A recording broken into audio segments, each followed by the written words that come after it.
ကဲဒီတခါတော့အဖြူရောင်ပေါ့နော်သူကအဖြူရောင်မှပွင့်လွာလေးတွေကလည်းအဖြူရောင်ဝစ်ဆန်လေးတွေကလည်းပလဲအဖြူလေးနဲ့လှုပ်ပေးထားတာ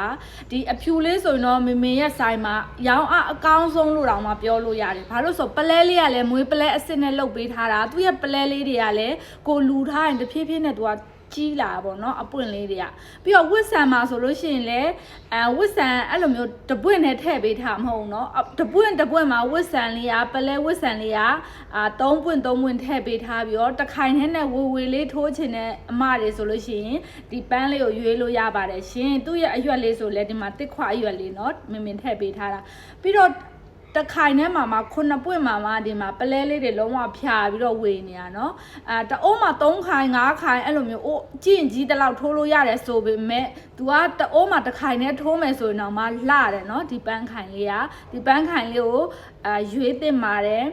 ဖြူနေမှညီမလေးလင်းလေးပဲအမတို့ကကြိုက်တယ်ဆိုရင်ဒါလေးယူပါတော်တော်လေးကိုလှရနော်မင်းတအိုးမှာ3ခိုင်လဲထိုးပြထားတဲ့အိုးတွေလေမတင်ပေးထားပါတယ်နော်တော်တော်လေးကိုလာတယ်တခိုင်နဲ့ထိုးမယ်ကိုယ့်ရဲ့အိုးကညီမလေးရှေ့လက်မ6လက်မအိုးပဲဆိုလို့ရှိရင်ဒီတခိုင်နဲ့